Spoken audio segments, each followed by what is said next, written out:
This is Steve from Boxing UK in association with Supreme CBD. Delighted to be joined here live at Manchester Arena. Barry Jones, I nearly called you Barry Earn there. A few years younger than Barry Earn, Barry. There's a few going on there. McGuigan, Earn, Jones, what's going on? Can you talk us through that 4 or 5 minutes? Yeah, but I think I expected Ben to sort of to run through him. I thought he'd go 3 or 4 rounds in 2 rounds. I think he started off well. He went low, and it was due against the southpaw with the jab to get underneath the jab. But I thought his timing was, even though he had a good first round, his timing was a little bit off. Just the judgment, the distance wasn't quite there.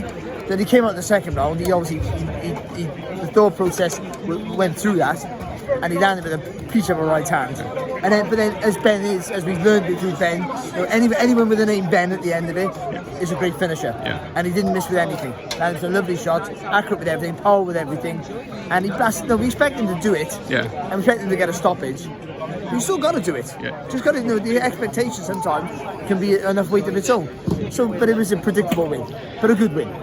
We're of a certain vintage, Barry. We remember Nigel. Can you see a lot of similarities there? Certainly, the going in for the kills one, isn't it? Yeah, I can. Yeah, no, you got to remember when Nigel was ripping through people with his little Mohican haircut. He was so, and he had a good amateur pedigree. Nigel did, but he was raw and aggressive and made loads of mistakes. But he just had that raw aggression and power and strength and will to win that got him through and got him to world level and beyond. But he learned his trade in every fight, and I think Connor's doing a similar sort of thing. He's learning as he fights on. Now, this fight was maybe a step back from Algeria, you felt.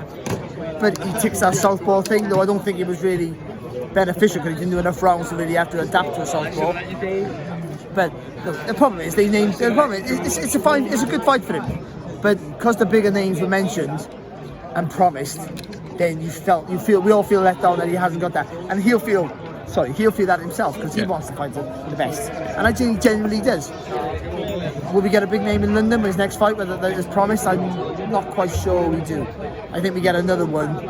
I just think with a marketable fighter, why are you going to risk it until you have to? Do you think it helps having somebody like Amir in the ring, though, Barry? Because it sets the expectations up, doesn't it, for fans? I don't want to see that fight.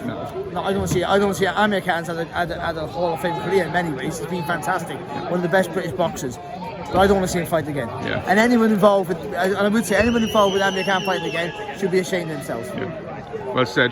How far can Connor Benn go? Well, he's number 5 in the world in a couple of organisations. So by that alone, and in Boxing News, an independent rating, they got him around number 10.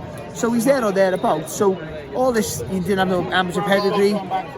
He's only 25. All this stuff. We have to forget about that now because he's there. He's in the top 10 in the world. He's ready now to fight somebody of note, or if he gets a world title opportunity, he has to take it. Can I quickly, the rest of the card, any highlights for you, Barry? Stood out the cruiserweight? I didn't get it till late, so obviously I seen the Baumgartner fight, and she boxed quite well. But I think she has to adapt if she's going to box Michaela Mayer next, because Mayer will walk right through her the way she boxed tonight. But I'm a big fan of Baumgartner, so I think she can box better than that. Dillian Smith and McCarthy was a really good fight. After 3 rounds, they looked like they both done 12 rounds each. 24 rounds combined, that's what it looked like. But I'm surprised how Dillian Smith won, because he used physical strength, he shortened the distance, and he leaned on Tommy McCarthy and hurt him his short shot. I think it was a stand-up performance, but McCarthy's can be a clever, nippy fighter, and I think Dillian Smith just took that away from him with just raw strength and grit. And he's not really known for that. Yeah. It was an impressive performance, Last one, I'm going to end with, Barry. Next Saturday is a big one, a huge one.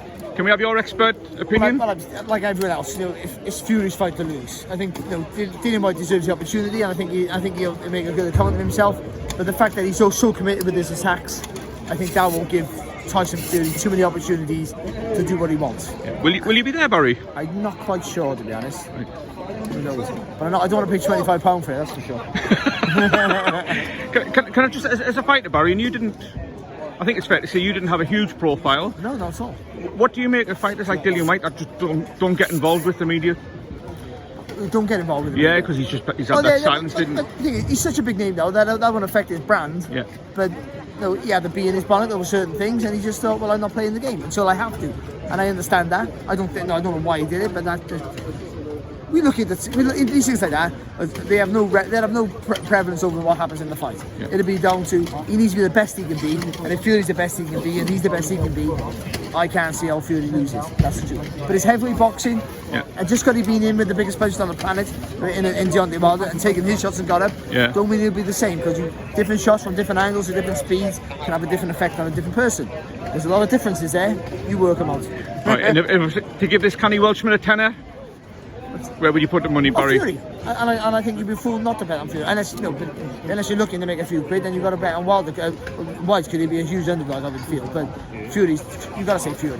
Lovely. Barry, I'll let you shoot off, get something to eat. Thanks for your time, mate. Take care. What's happening, Andrew?